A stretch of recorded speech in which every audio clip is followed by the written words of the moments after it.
Okay, I think we should have audio now. Give me 1 second, guys. Good morning, Ja. Good morning, Jake. Please refresh if you can't hear me. It seems I did not have it on. Trying out these new microphone systems, and looks like I forgot to turn on. Okay, Jake says we're good to go. Awesome. So, good morning, mic check, mic check. How is everyone today? Thank you guys so much for tuning in. So, yes, I now see what the issue was. Anytime you get a new piece of equipment, you've always got to get used to it. So, turning on the AC a little bit because it feels a little warm in here. Folks, summer is here, whether you want to believe or not. It is June the 16th. We're halfway through the month of June. And then July is here. The tropics are looking kind of interesting. Nothing directly heading our way yet, but I think they've already had a couple of named storms for the year. Now, you guys know the predictions are that this is actually supposed to be one of the more active years in the tropics. So, what that means for us, that on top of COVID-19, we may very well be dealing with a tropical storm. So we have to keep our eye on top of things, and not a tropical storm, but like a hurricane. So we got to keep our eye on top of things. We know that the UK has sent military personnel to our shores to attempt to assist us if we're going to need it. They've been doing a number of military exercises here, of course. And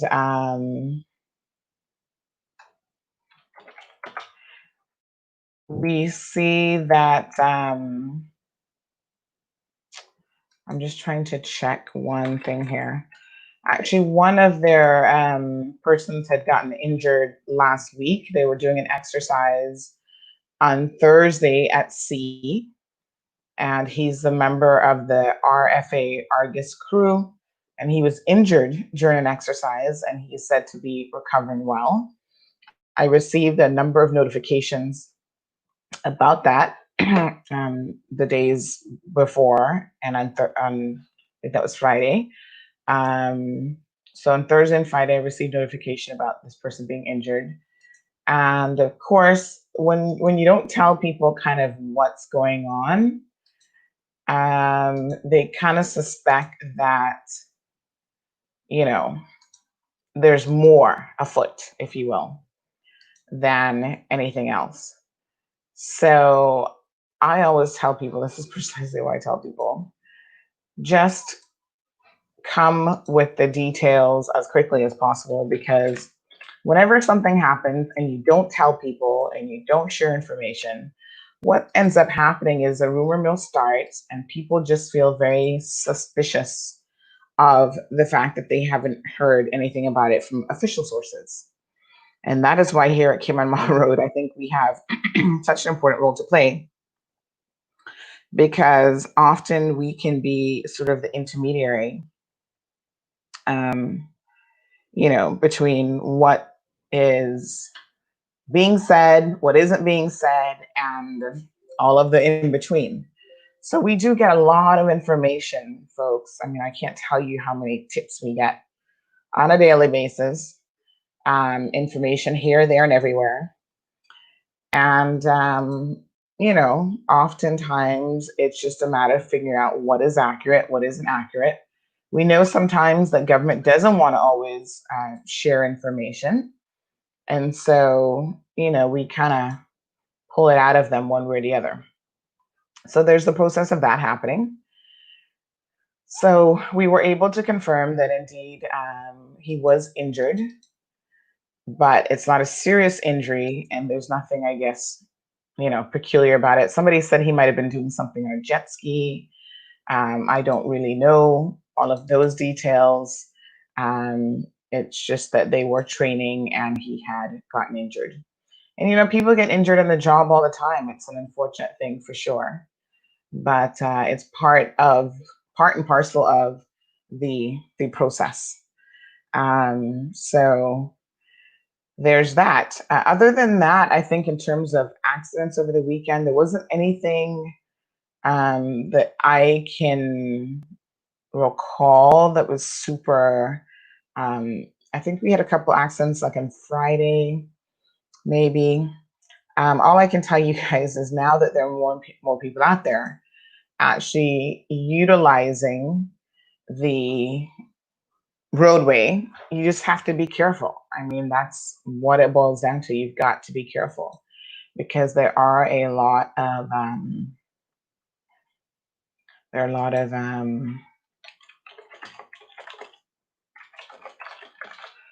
are a lot about sorry.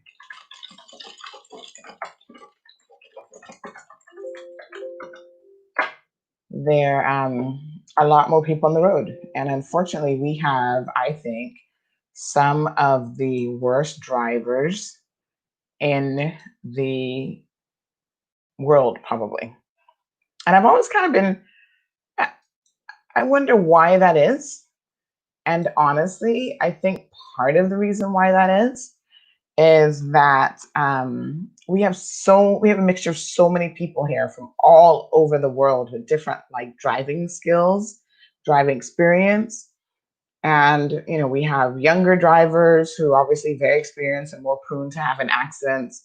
We have people who've never driven a car even before coming to the Cayman Islands.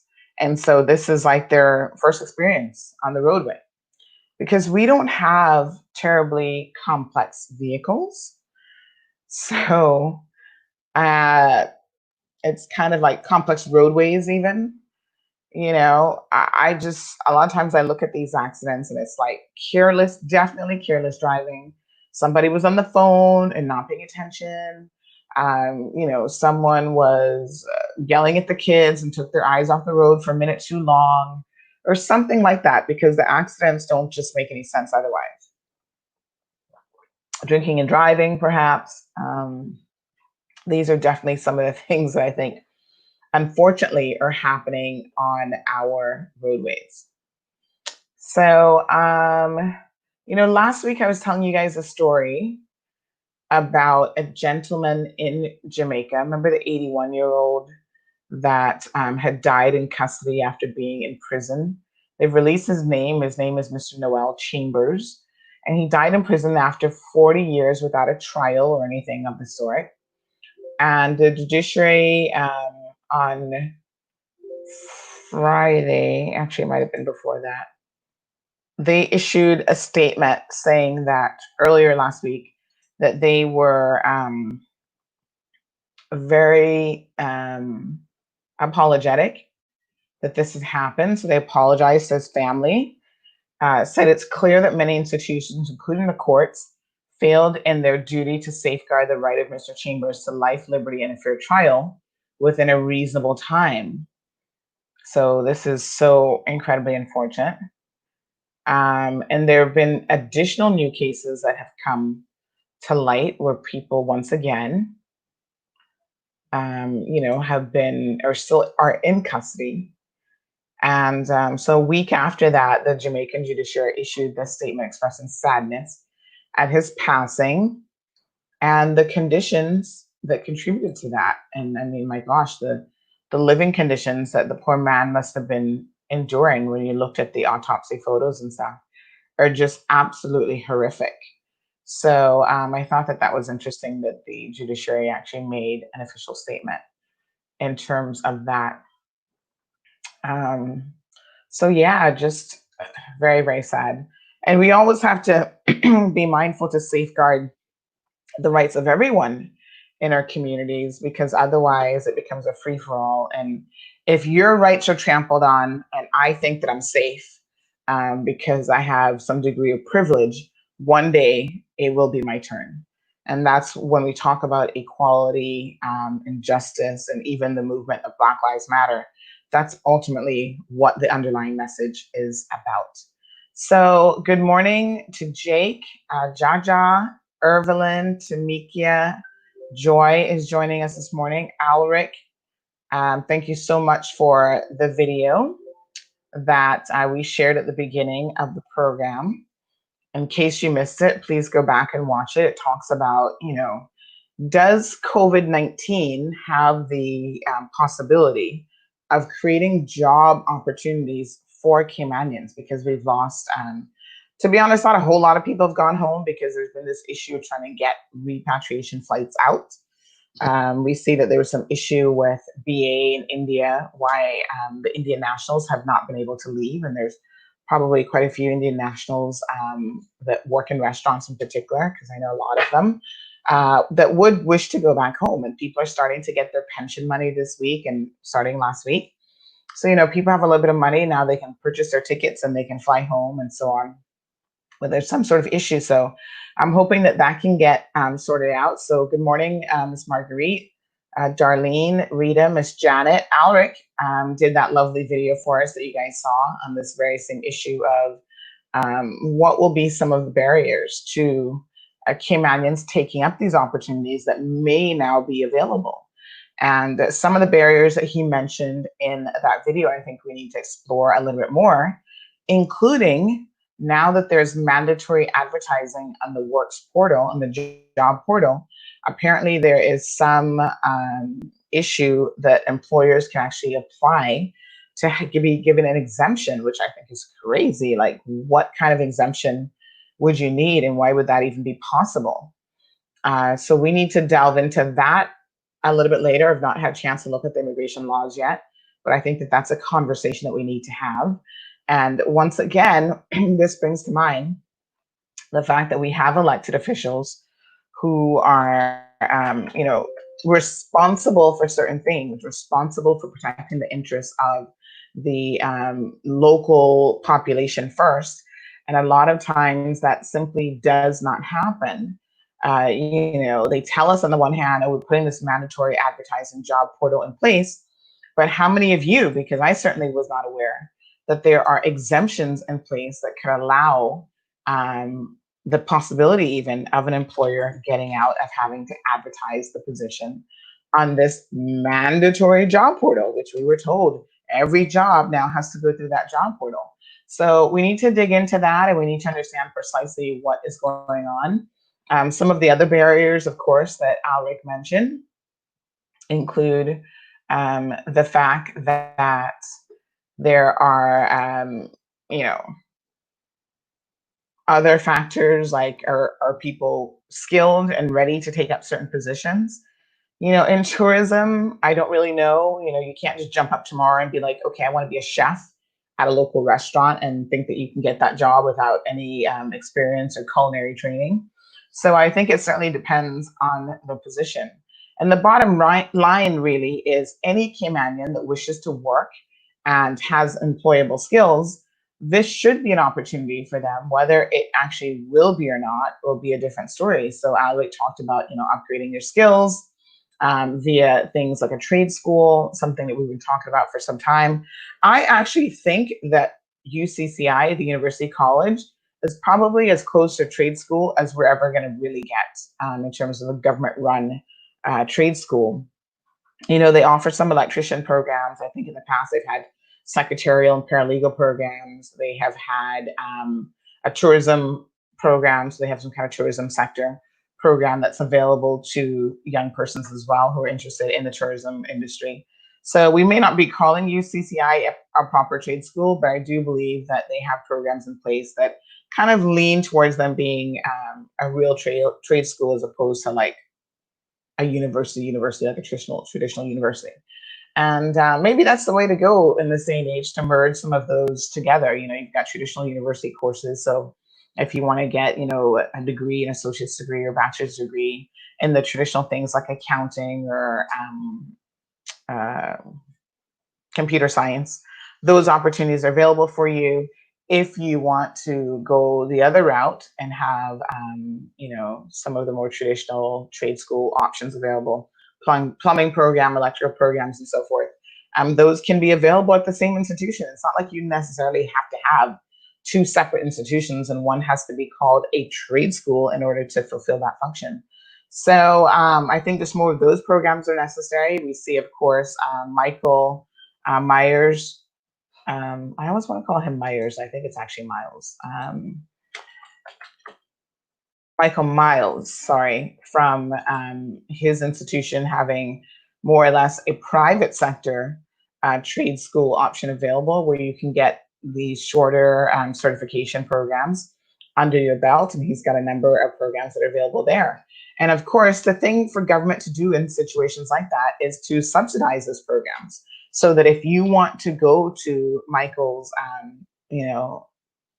trade school, for lack of a better word, government offers you scholarship opportunities.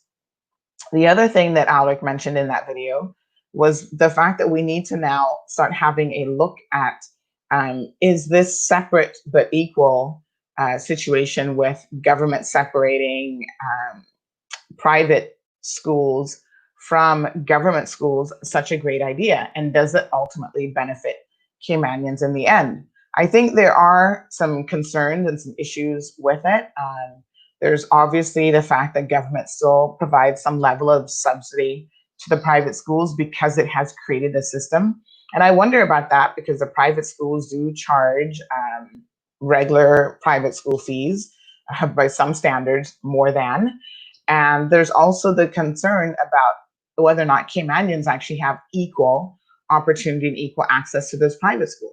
And there have been, I've heard of stories of Caymanians who have been on the list to have their children admitted, been on the waiting list for a substantial amount of time. And others have come in, non-Caymanians, on the list, and they've gotten preferential treatment over over the Caymanian families. And so the question then becomes, why is that? Is there some degree of privilege that we are simply not getting the benefit of? I'm going to talk about privilege. I was listening to something. Thank you, Leslie, for reminding me that they also have a nursing program. That's right, that they started some years ago. Morna, thank you so much. Morna says you look well rested. You look truly rested. Rest up for the week ahead. It's so funny, Morna, that every day that I'm super tired, you guys actually say that I look rested. I don't know why that is. Like my tired face is wrong. Because trust me, last night was a rough night. My daughter did not sleep well. I don't know. And of course, she's still sleeping in her room, but in her own toddler bed. And it's like every time she moves or she turns or whatever, I hear it. It's like I'm never in a super deep sleep, I feel like. And I'm always hearing it. And so then I check on her, and if she has a rough night, invariably I've had a rough night as well. And I know that she didn't really like get out of her bed and wake up, but she was twisting and turning and very uncomfortable. And finally, at one point, I got up and I was like, do you want to put the covers on? She doesn't like to sleep with covers on, like nothing at all. But then during the night, sometimes she gets a little bit cold and she wants to put something on, and it's just anyway. So she's still trying to figure it out. And I don't know how many of you guys dream, but I dream, I think, every single night of my life. I've always been a dreamer, like literally. So I dream a lot. And I've heard people say that they hardly ever dream. I think that is so peculiar because I'm not used to anything else but dreaming. So I have a lot of dreams. And some nights I will have multiple dreams for the night. So there are nights that I'll have, I know 3, 4, 5 dreams I can remember bits and fragments of. Sometimes it seems like a dream ran the entire night, which is kind of weird to explain.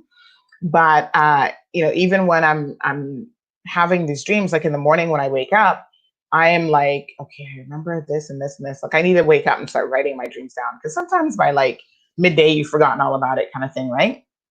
But sometimes my dreams are very prophetic. Is that the word I'm looking for? In the sense that I really have to pay attention to them. Like they have a lot of warnings and value. So anyway, I've discovered that my daughter is also a dreamer. So she dreams a lot every single night. And my aunt told me that that's unusual. She's like, toddlers don't really dream. I'm like, really? I'm pretty sure she's been dreaming from when she's a baby. Now, I don't know what babies dream about, but now she's dreaming about all sorts of things. So sometimes she tells me, You know, she dreams about monsters and the stuff that I guess are in little kids' heads. And then sometimes she dreams about the good stuff and the fairies and whatever. So, you know, sometimes I wonder if she's just having bad dreams like throughout the night. Because she'll wake up in the morning and say, "Oh, I had a bad dream last night." Like she'll remember. Leslita reminded us as well that there's a culinary program at UCCI. So I think UCCI has quite a few. Listen, the Cayman Islands is only so big, so there's only so many trade programs that we could probably envision having. And of course, we need to look at industries that are required here and that are in demand, and you know, try to prepare Caymanians for that. And you know, a lot of Caymanians will see the benefits of being their own entrepreneurs, their own business, having their own businesses, and being their own bosses. And that is a whole other skill set there as well.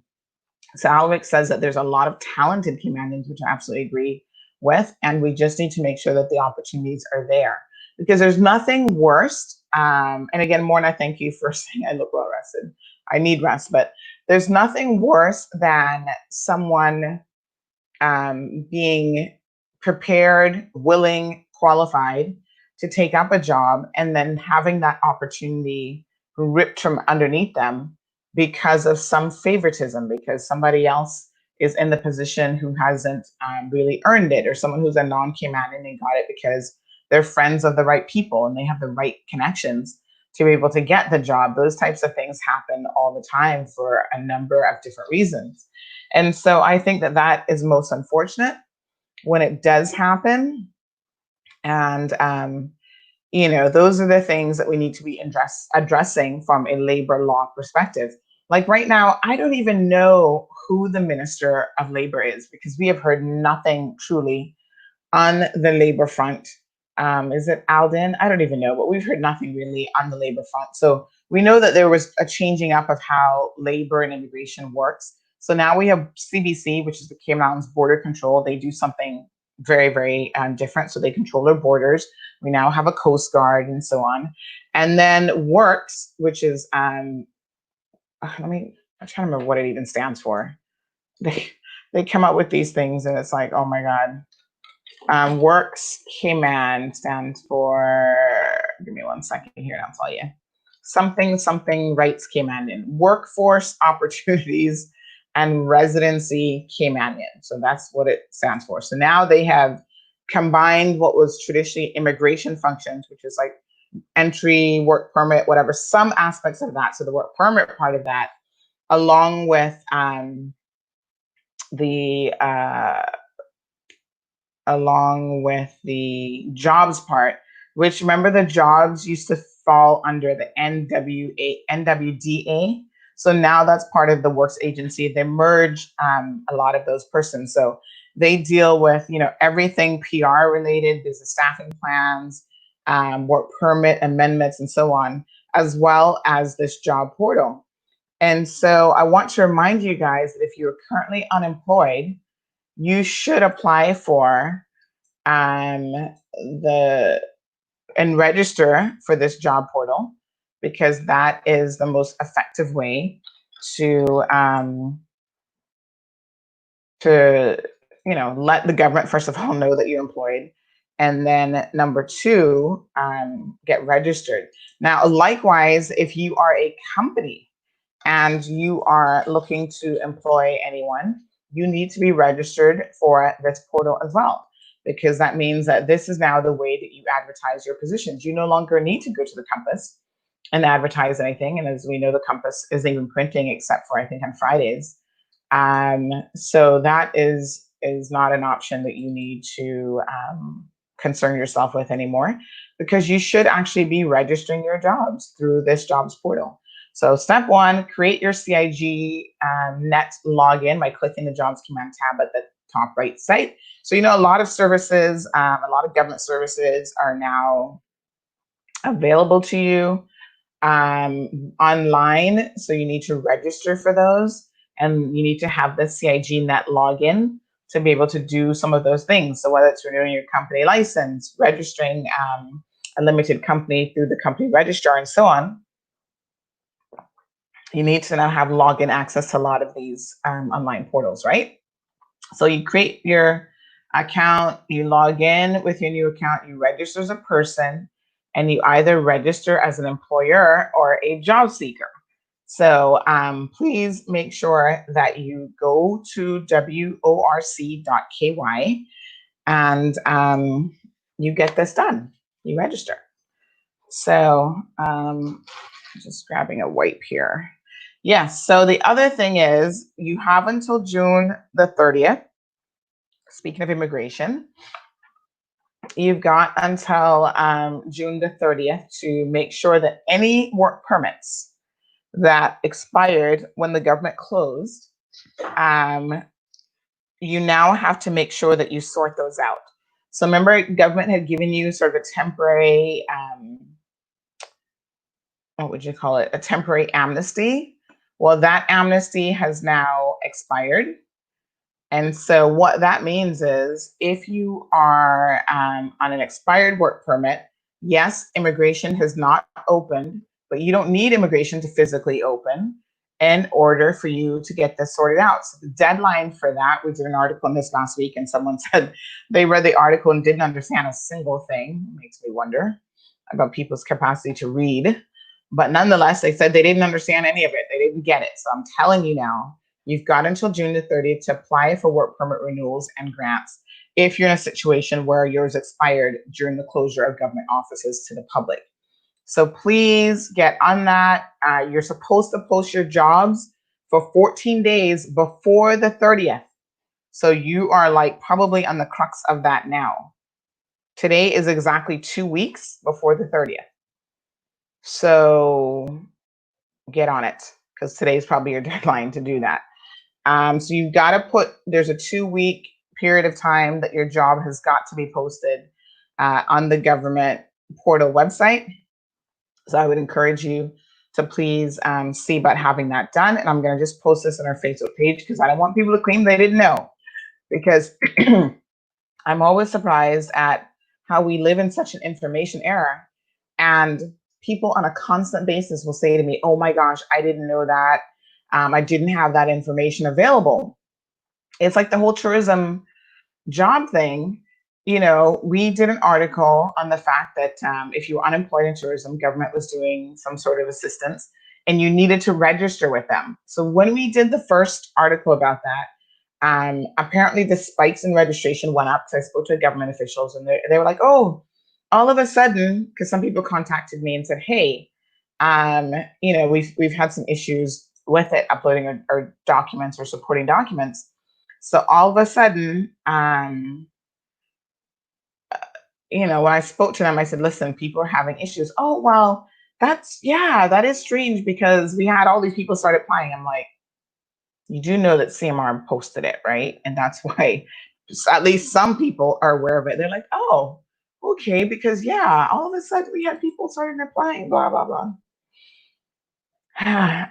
So anyway, I was like, yes. So we did request for an extension to be given the fact that there was some sort of a technical issue for some persons uploading their documents. So I do know that they extended it for a week. It's supposed to be like the previous Sunday, and then they extended it for a week until I think the 7th or whatever. And so originally the date was supposed to be the 31st. We wrote the article a couple days before that. People started registering. And then we kind of pushed it back out there. Listen, the extension has been updated till the 7th. People were applying. And I think they said in the end they had like maybe over 3,000 people applying. But at the end of the day, for some reason, some people still missed the boat. And I thought that was really, really unfortunate because government's like, you know, we have to have deadlines for certain things that we do. And people are like, oh, gee, I never saw that. So you got to pay attention, folks. We're in the era of, you know, information technology. Information is flowing freely. We try to put it out there as much as possible. I don't know who else had put that out there about this, you know, situation being available. I didn't recall seeing it all over the media like you do some news stories, but it is to your benefit to make sure that you remain as informed as you possibly can. Jackie, thank you so much for tuning in. Jake says that he cusses every time he goes on the road. Louis says, good morning, Cayman. Good job, Sandy, keeping us informed and the discussion open for everyone. Love the show. Thank you so much, Louis. I really appreciate that. Gadiel is tuned in. Lisette, good morning. Dimitri, Gina, Cecile. Miss Sue is here for it. Of course, Miss Sue is always here. Thank you so much, Miss Sue McLaughlin. She's like a top fan. Sophia, Sharon, Dave McLaughlin. Thank you, Dave. And Shadeen says 14 working days, Sandy. Ooh.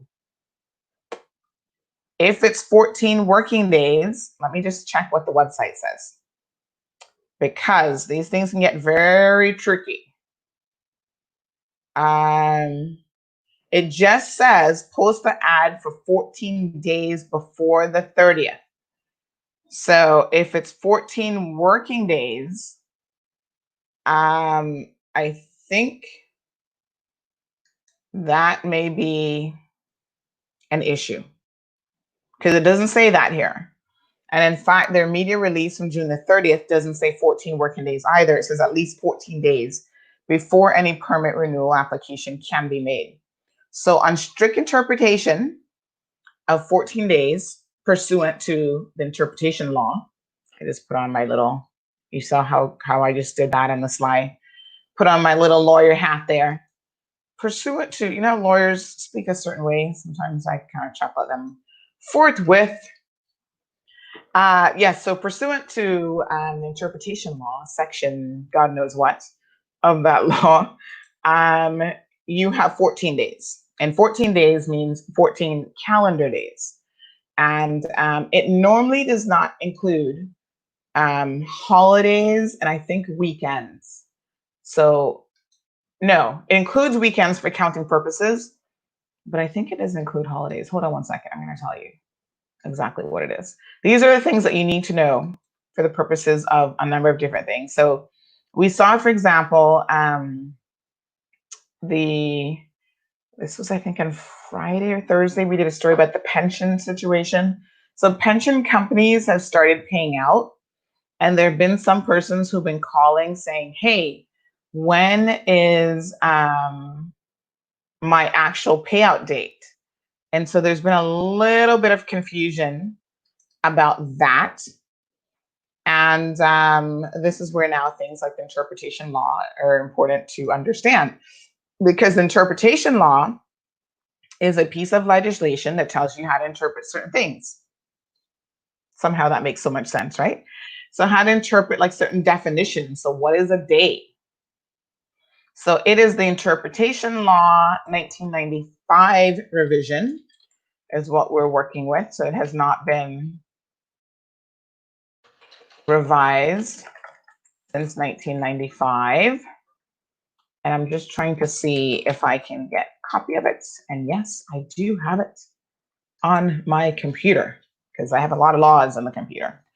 Got to educate yourself with these things, folks. You never know when you need a copy of a law. So this is the 1995 revision. It's only 24 pages long, so it's not a very long piece of legislation, but it deals with certain definitions. So it talks about general principles of interpretations. Interpretation is like, how do you interpret something, right? So it talks about that, references to the public office by title, the crown, computation of time, that's section 8, which is what we're concerned about right now. Provisions where no time is prescribed, measurement of distances. So it's like, how do you interpret all of those things? So it's a very short piece of legislation. So what is an act? What is an affidavit? What does British possession mean?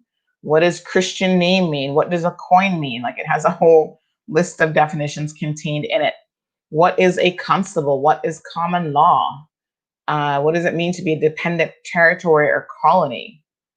What does government mean? So anything you see with the word government in it, what does that mean? What does the governor mean? I mean, it's got a whole list of definitions. Like, basically, it's a law with definitions and telling you how to interpret all these things.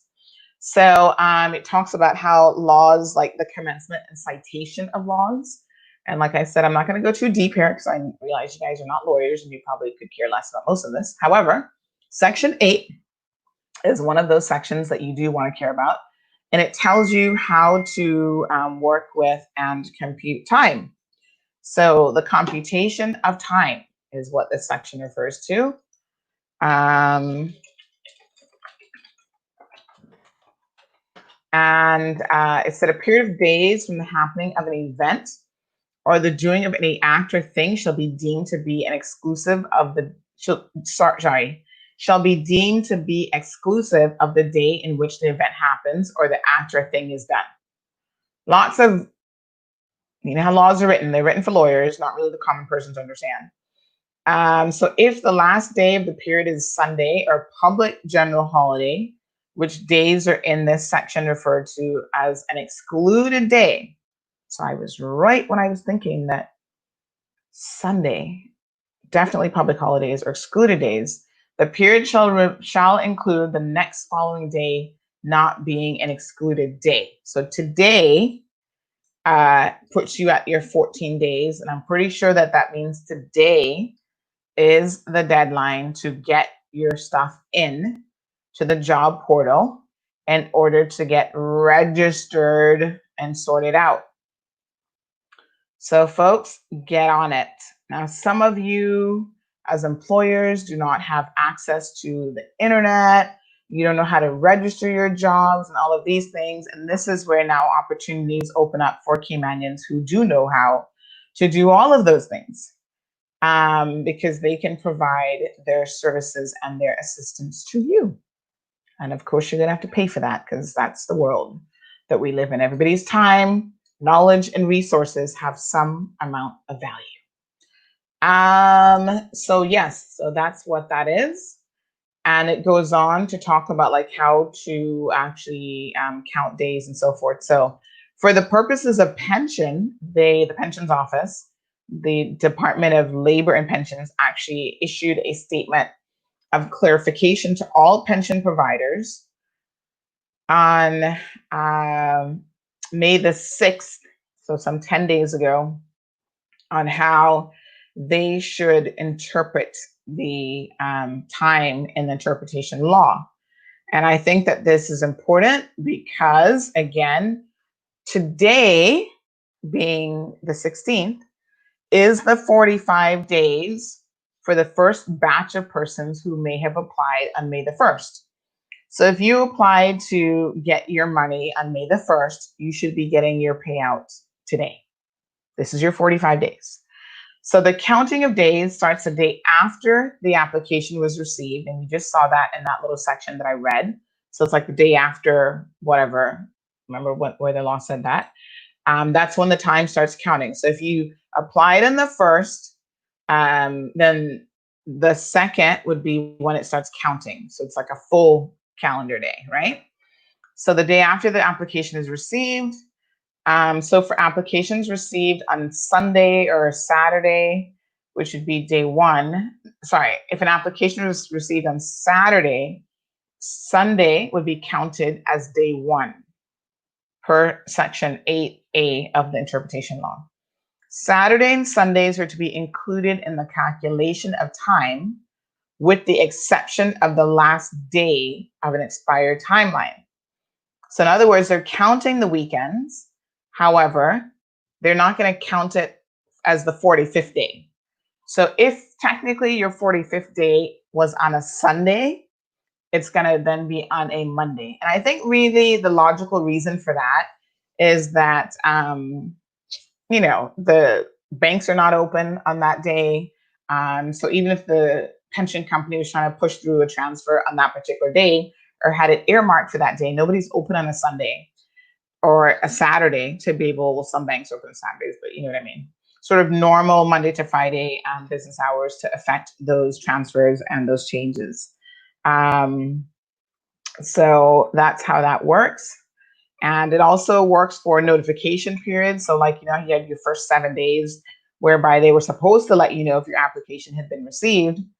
If day 7 fell on a Sunday, then you could legally get the response by Monday and they would still be compliant.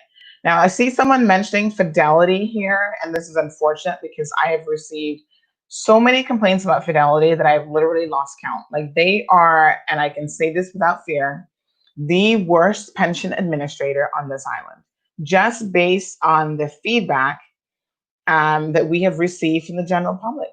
Everyone has complained about Fidelity. Like, I've not met a single person that has said, I received all my notifications in time. Fidelity has done a great job. Like, none of that. And this is really unfortunate because, we had received a response from their head office and wherever the heck they're at, Bermuda, Bahamas, wherever, saying, oh, this is the correct email address for people to, make contact with to submit their pensions. And we said, fine. By the way, and this was early on in the process, we have had a number of complaints from individuals about, you guys are non-responsive, they're calling, they're emailing, they're getting nothing. Can you have someone come on the program and tell us, what is going on over at Fidelity Pensions? And the short answer is we've not received a single response to that. So to this day, people have applied, and it's like the 45 days is today. They've received no confirmation email from Fidelity that their application has even been received. They have received no day 14, whether it's been approved or not. They've received no indication of payout, like nothing, no communication. So what you need to do, Joelle and everybody else who has complained to me about this, unfortunately, I am not the director of labor and pensions, and there's nothing that I can do about it. What you now need to do is contact Amy, and I'm going to give you her email address right here because she's a government worker, and so email addresses are not something privately held. Send Amy an email with your details and your complaint about Fidelity. When did you apply? What day your initial application was submitted, so she can make sure she counts all the 14 days per the interpretation law to ensure that, and let her know you've received no communication from Fidelity whatsoever, so that she can look into it, because there are penalties in the law that these companies can be, I'm going to try to look it up here, that these companies can be subjected to. And so with this, pension holiday and emergency withdrawal procedure, they did put penalties in place for the pension administrators if they don't comply. So this is now where, remember, they had 7 days of receiving the application. They're supposed to notify the applicant of its receipt. Bloop. Fidelity has not done that. Then within 14 days of receiving the application, notify the applicant the decision has been made to either refuse or approve the application. Bloop. Fidelity has not done that. So that's, make sure you guys can see, 2 strikes. And within 45 days of receipt of the application, issue the amount in the form of a check or by direct deposit payable to the financial institution instructed by the applicant. Bloop. 3 strikes. Fidelity, what the hell's going on? You've fallen down on the job here. So please, Joelle, pass that along. People need to reach out to the pensions office and have them enforce this, because this is some straight up BS that this has not been done.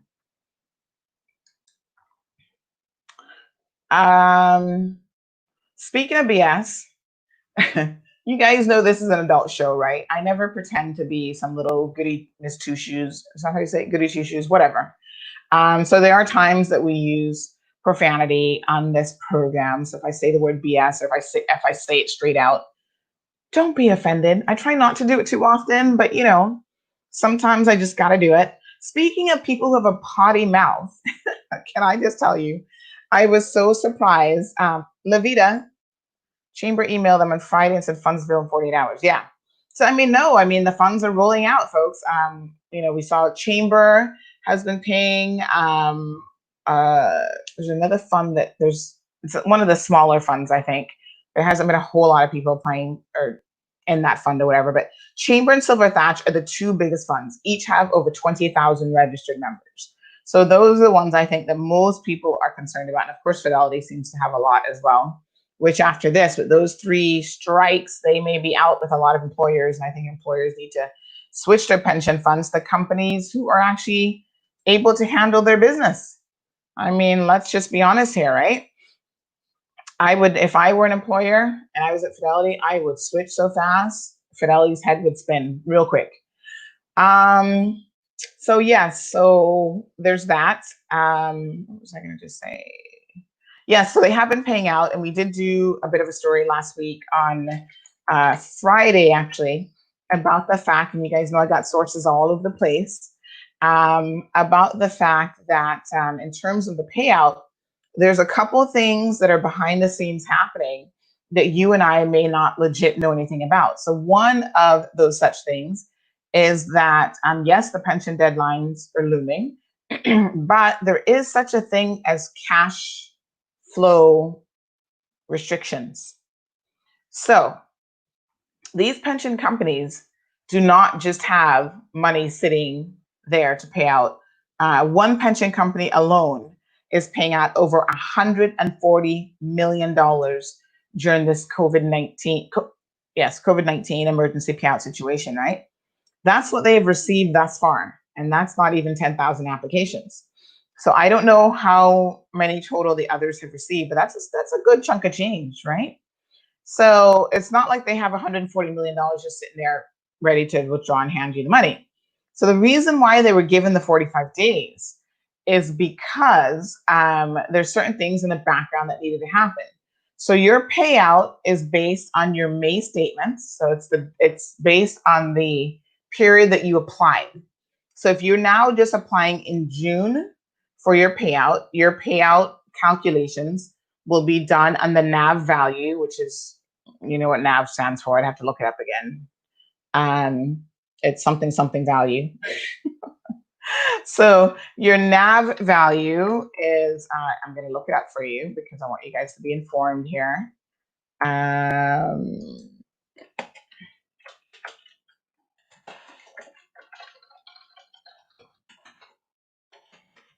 Okay.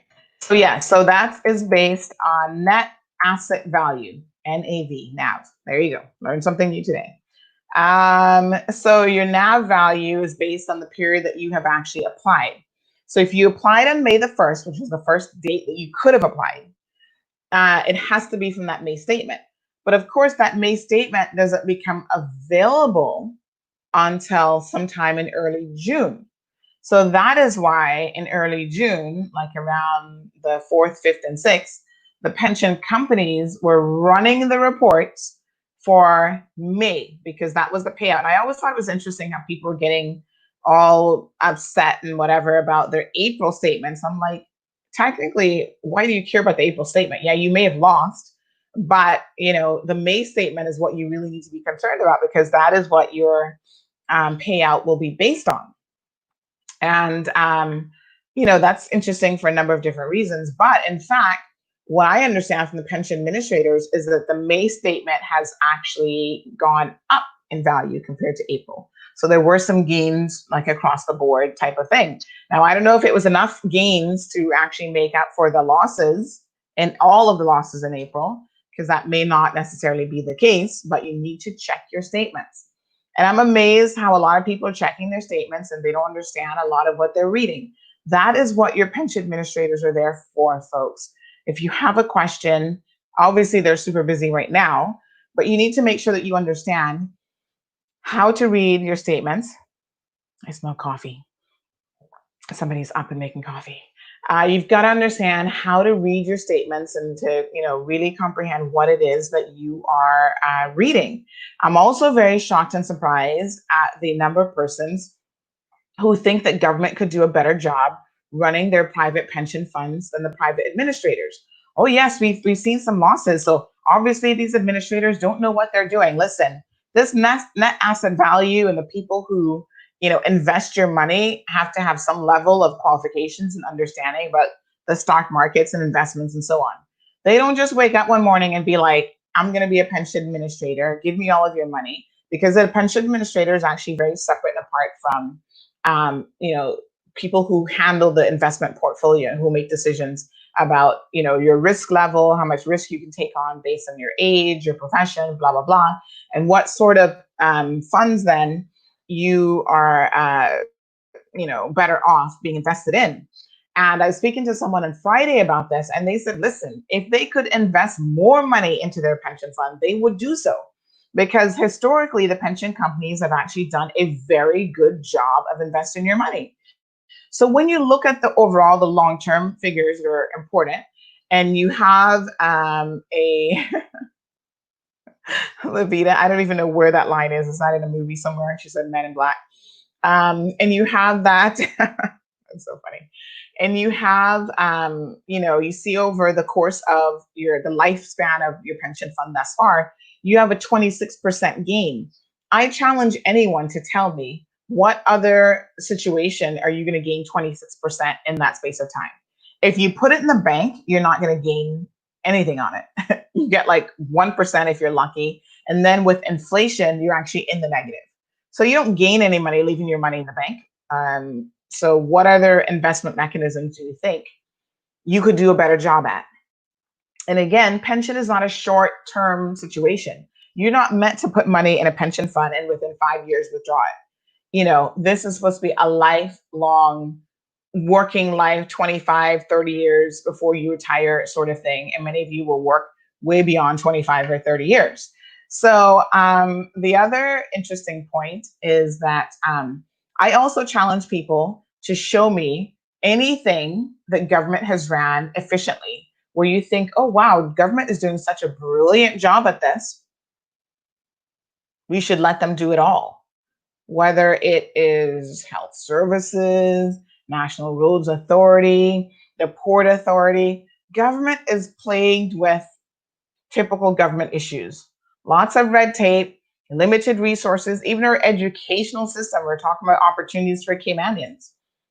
So many Caymanians are killing themselves to put their kids in the private school because the government schools are not really performing all that well.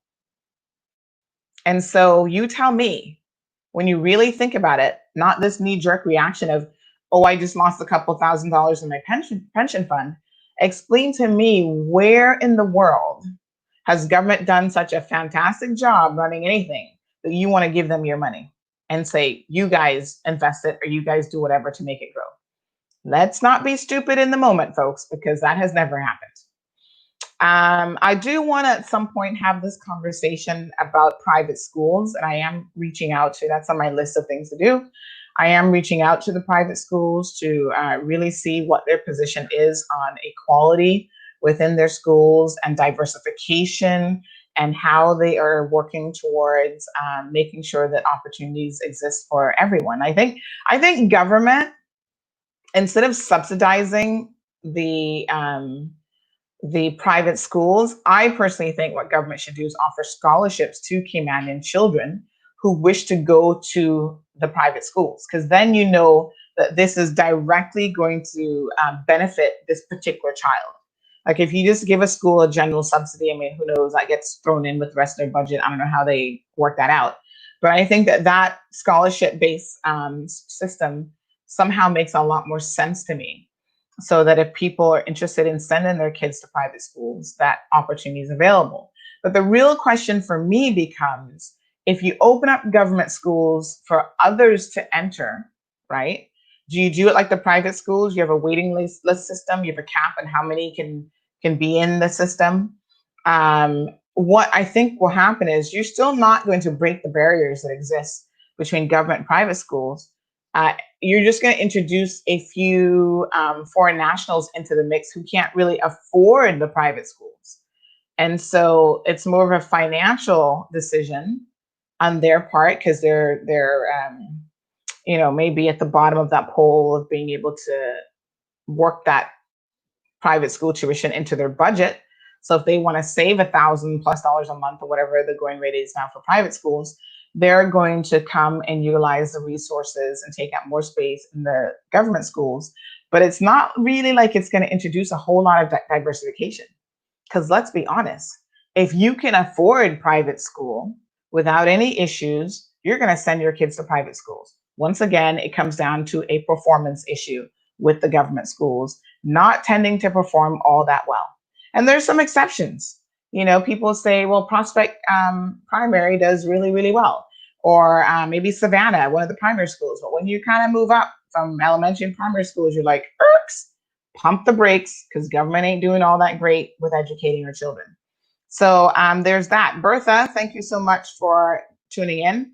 Sanita McQueen, thank you.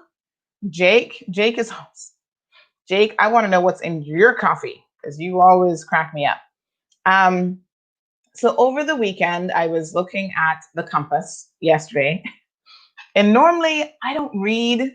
I know you guys don't believe this, but I actually do not tend to read the compass or CNS. Sometimes people send me like their Facebook links, and I'll look at something that they posted on social media. But I honestly do not have time to sit down and read. Like I try to read a lot of international news. I know what's going on in the world around me. I couldn't even tell you the last time I sat down and watched like a proper news program. Like I sat down and watched CNN.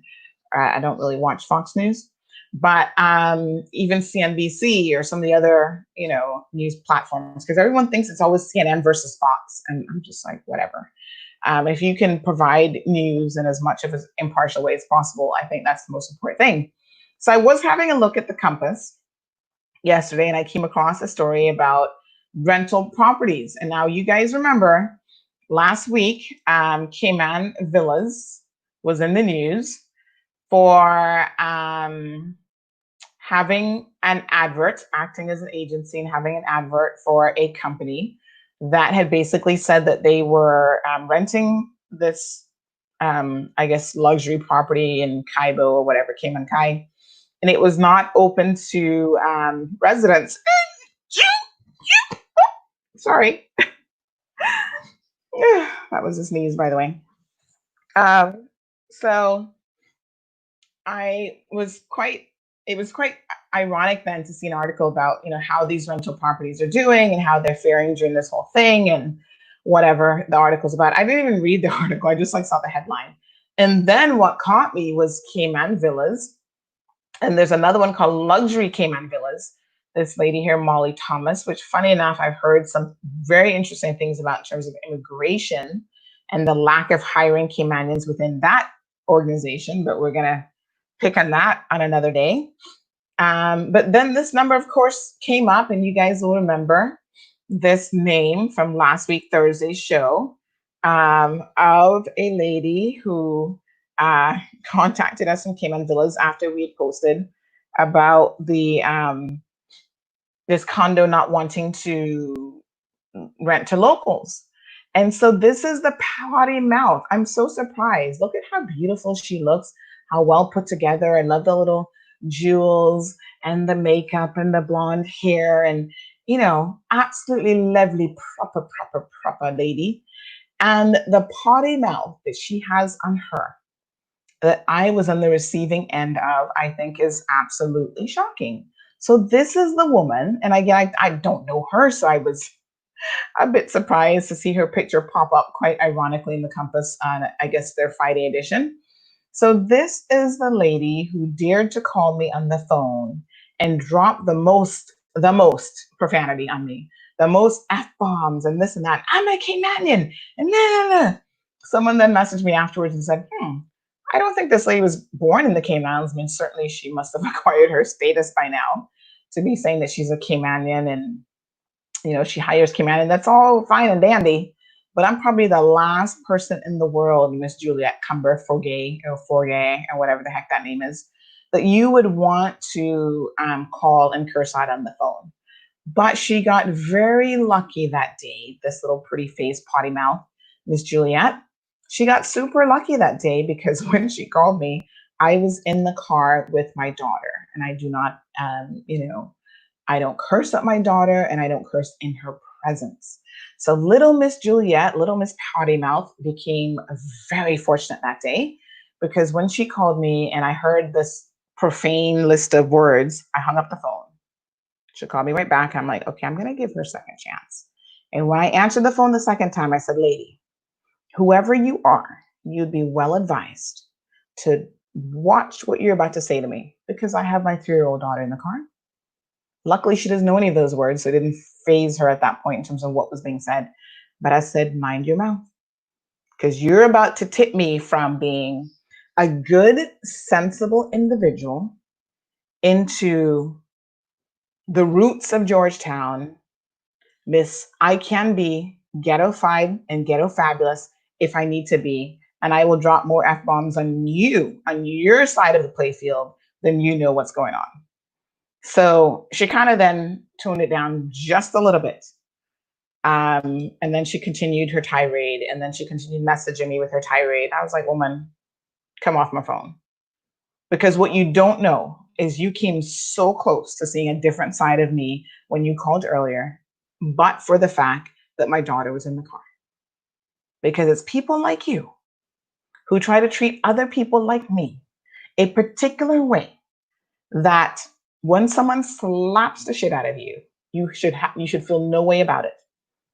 You should feel no way. And that's why, you send your children like that to private school, because they have the opportunity to curse people out and act really, really ignorant in their proper, pearls and pearl necklace and whatever. And they can get away with it because they don't live in the real world. They live in a bubble. The private schools protect them in this bubble where they can act like that and then have a drunken night, a drunken tirade or whatever, make children pass out drunk in their house and almost die like the Williams people did, because it's no big deal. Oh, you guys, oh, get over it. You get over it, darling. It's all right. And so those are the types of things that we have to deal with here in the Cayman Islands on a regular basis. And it is quite unfortunate.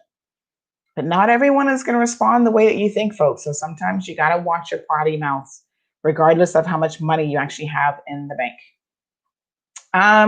Jason says, good morning. Based on information, they're all looking for cheap labor. Well, I don't know who they are, but it seems like everybody in Cayman is looking for cheap labor, and not always qualified labor either. So there's certainly some merit to that. It's quite unfortunate because I feel like we don't have the protections here on this island, whether it's labor, housing, all of these things, to really protect people. And that is an issue with our elected officials. That is where we need to take issue with them, because they're the ones who are putting us in a predicament where your employers can take advantage of you, where people can discriminate against you in the workplace and nothing is done. Over the weekend, I received a message from someone. They're like, hey, Sandy, have you been touching on this whole Black Lives Matter thing? Because we have a lot of racism here in the Cayman Islands, and we have a lot of issues in the workplace. And I was like, kid, where have you been living? You've been living in a hole, because not only have we been talking about it, but we have been talking about this issue for 2 straight weeks now. And we have been going deep. We have been going there. And so I was a bit surprised that anyone didn't know that, but this is not someone that really spends a whole lot of time on social media, according to him. So, we had someone share with us this concept of anti-Caymanianism and what an anti-Caymanianist is. Now, we didn't create this, but the person who shared it with us is a young professional. And he basically said that at the end of the day, let me just see here. Oh gosh, I've just got some video from a bar situation.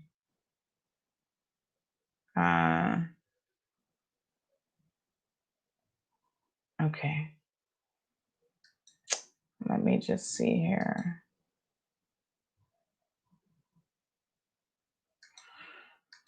Okay,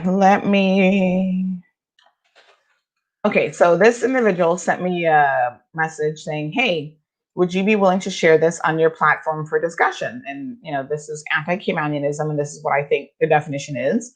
And boy, did it ever open up some discussion. I mean, a lot of discussion. But what I found so incredibly interesting is that there are people who did not want to have the discussion. And they think that because we are pro-Caymanian, or we're supportive of understanding the fact that there actually are people in this community who don't like Caymanians just because you're a Caymanian. And, the definition they provided is a person who actively, that was anti-Caymanian. Hold on, let me get the other definition. So basically, it is active or passive prejudice, discrimination, antagonism directed towards Caymanians based on the belief that expatriates are superior or preferred. And if you live in the Cayman Islands and you don't know that this is a real thing, then you live in a hole. But a lot of our expat friends, unfortunately, don't know that this is a real thing, or they don't believe that it's a real thing, or they don't want to believe that it's a real thing, whatever. They're in denial of the facts. And so, they got on the bandwagon. You're just trying to be agitate a situation. You're trying to create a narrative that doesn't exist. You're trying to do this. It's like, I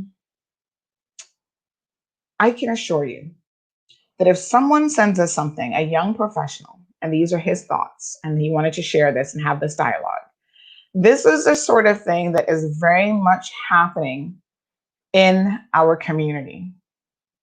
This isn't something that people are making up just because we have nothing better to do.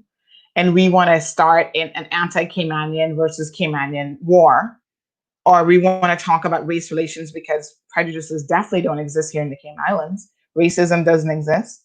People, I have so many more important things to do with my time. I can well assure you that is not the end game here. These things are real and they exist and people are feeling it. So if someone says to you, listen, I have experienced this situation and these are the things that I have dealt with in the workplace. Why would you discount that person's experiences, their narrative, whatever, just because you're on the flip side of it and you've never experienced it? Of course, if you're an expat in Cayman, I wouldn't expect you to probably recognize when this is happening.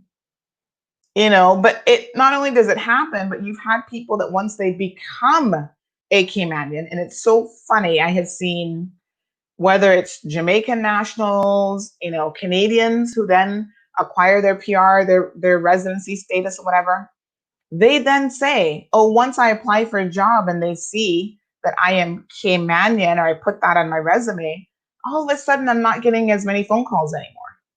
All of a sudden I'm not being looked at as closely anymore because they didn't know the background story of how I've been here and how I've acquired it and blah, blah, blah. These Johnny come lately HR managers are just like, oh, you're a Caymanian. Let's put you over here in this file. And then everybody else is in this file. Those people get fresh preference because they've got the UK passport. They've got the Canadian passport. We're going to hire DPP all the way from Saskatchewan because obviously they're more qualified than anybody else in the world. We got to dig deep into Canada. Not even Toronto, not even a big city. We're going to go way out in the country in Saskatchewan because that's how desperate we are in the DPP's office for a lawyer. It's like, at some point you have to go, huh? What's really going on here?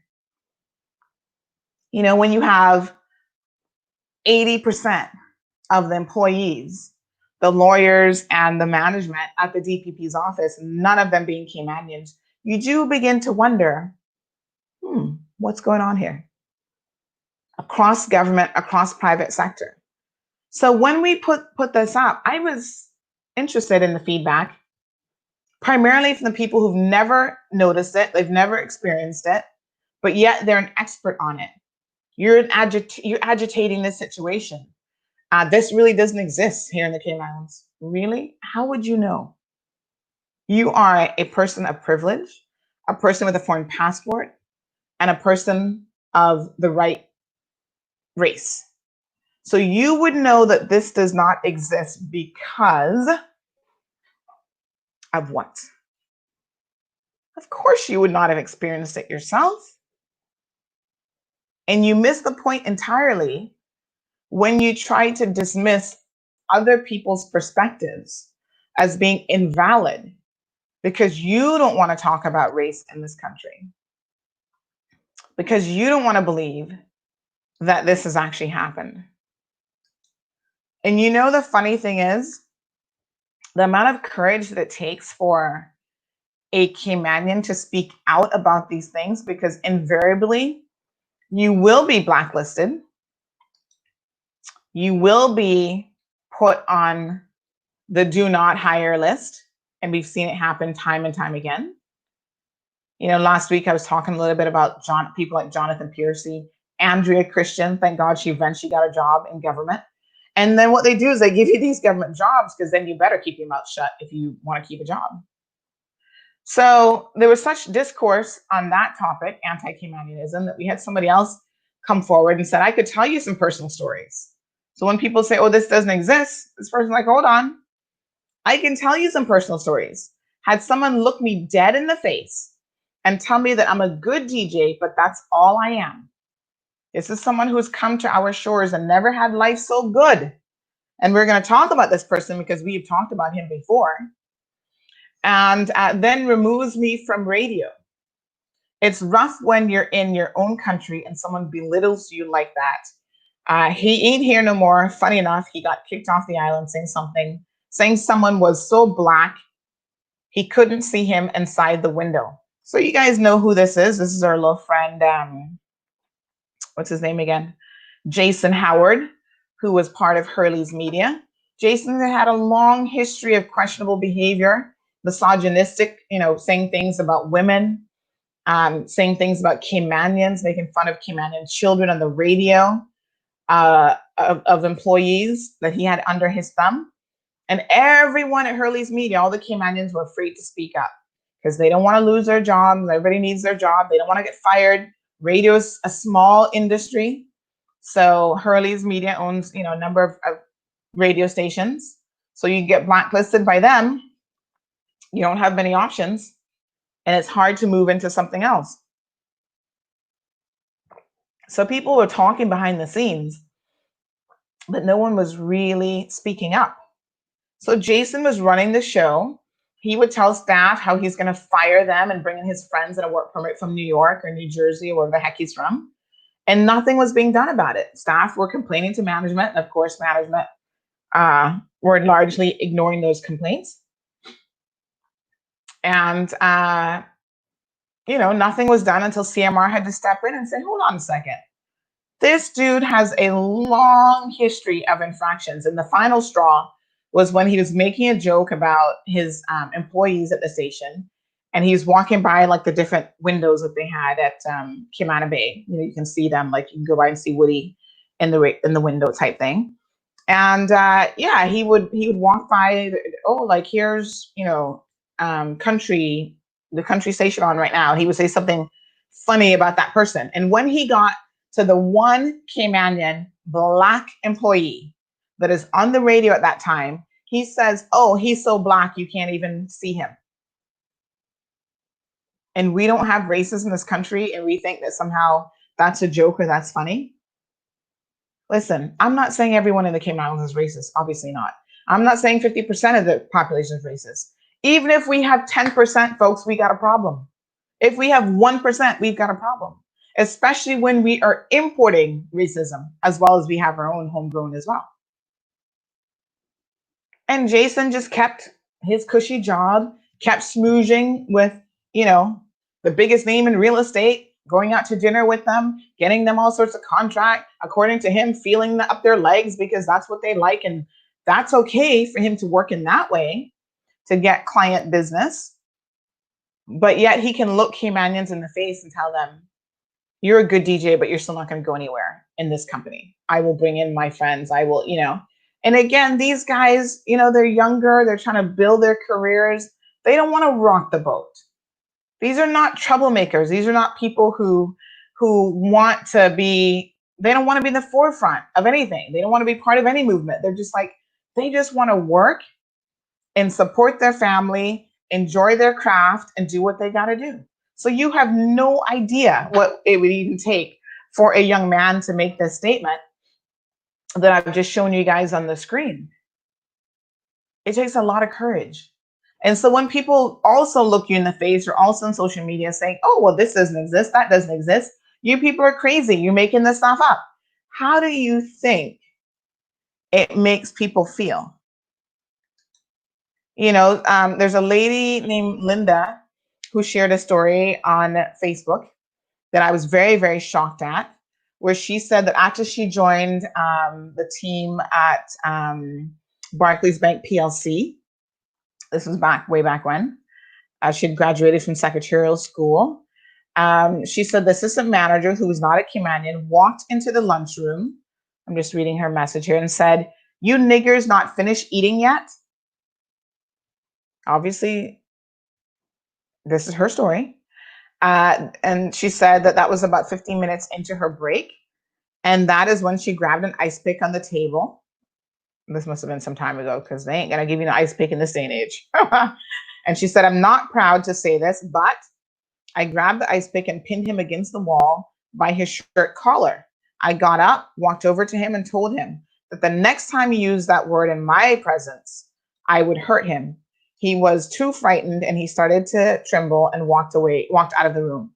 Rudeness is one thing that I don't tolerate. Well, this is not even rudeness. This is straight up racism. That's the wrong R you're using there, Linda, to describe that experience. It is straight up racism. But of course, these are the things that racist people think. They think that they can pick up the phone and curse you out and say all sorts of manner of things to you. And you dare not respond. If you use a profanity towards them, oh, I'm going to contact my lawyer. I'm going to have my lawyer write you. Okay, honey. Okay, honey, bunches of oats. You do that. So this is real, and I want people to stop discounting people's experiences on this island just because you haven't experienced it. Good morning, Karen. Remy, Chef Remy, what's up? You guys know Chef Remy is like my favorite chef. Him and Krista got it going on. And I keep telling Krista, you've got to meet Chef Remy. Like the two of you need to have a sit down and you need to eat some of his food. He needs to eat some of your food.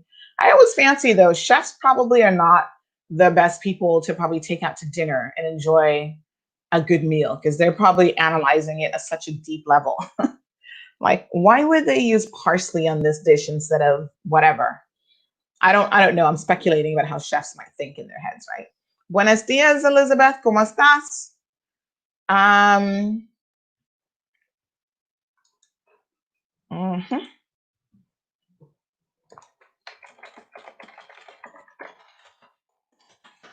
All right, folks. Let me just see what else is happening here. Sue says, yes, with the false credentials they bring in here to get the jobs they're not qualified for. Sue, honey, do not even get me started on the false credentials because we have seen it more than once.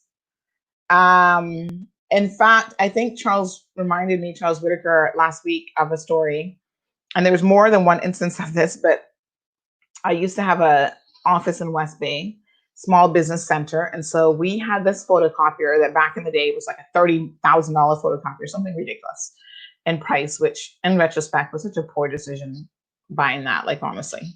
But anyway, it was top of the line, laser printer, laser photocopier, the whole 9 yards. So if you photocopied something on this, it looked legit. Like you couldn't tell the difference between that and the original.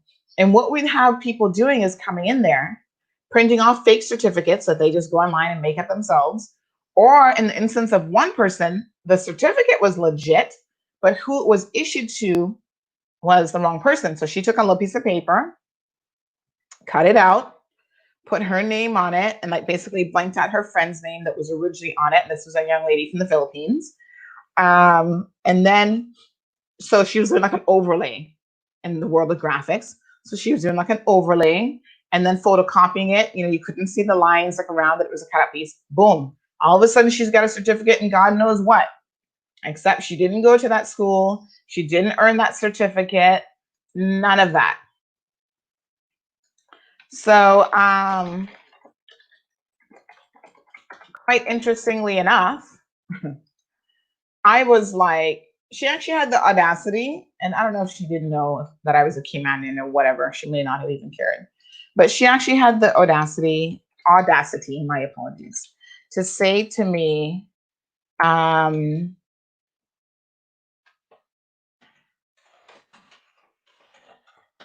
you help me with this?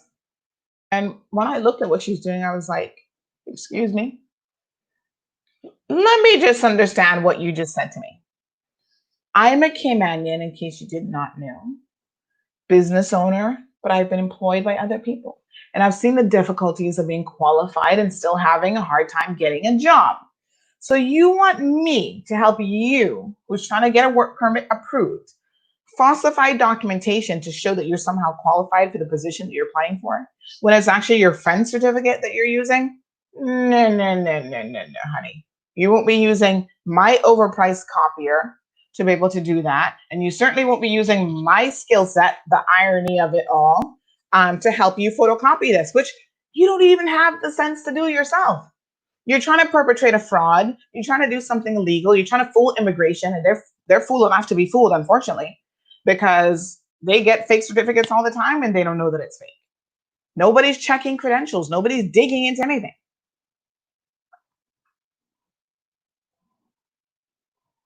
They need a couple good detectives working on the immigration admin section who can check these things. God knows information is readily available and is out there. It would be like Matthew Leslie telling you he doesn't have a criminal record in Texas. Folks, you can go online and you can look it up for yourselves. And you can see third-degree felony for impersonating a police officer. Not on one occasion, but more than one. These records are publicly available by way of record searches within the US. They can tell you where somebody lived. They can tell you that he was also sued by some massage parlor for not paying a bill, and they have a judgment against him for that. So the dude has been at this for a very long time. That's the bits and pieces of information that are in the public domain that are available, but you've got to look and you've got to know what resources to utilize. So yes, this is what we have going on here in this country. People falsifying their credentials, falsifying their experience, claiming that they're qualified and all sorts of stuff. And the employers are part of the problem, to be honest. Because in my mind, it should be incumbent on the employers, and this should be a section on your immigration form. Have you verified this person's credentials? Put the onus on the employer so that if immigration finds out that it hasn't been done, or that someone has provided fake documents, the employer has a part to play in that as well. Because we get that immigration is busy, but there has to be some measure of responsibility somewhere down the chain. And if you're going to hire this person, they claim that they're certified and God knows what. It's like you hiring someone in your hospital to work and they claim they're a doctor, but they're not really a doctor. And you didn't bother to verify any of those credentials. Come on, folks, we got to do better than that.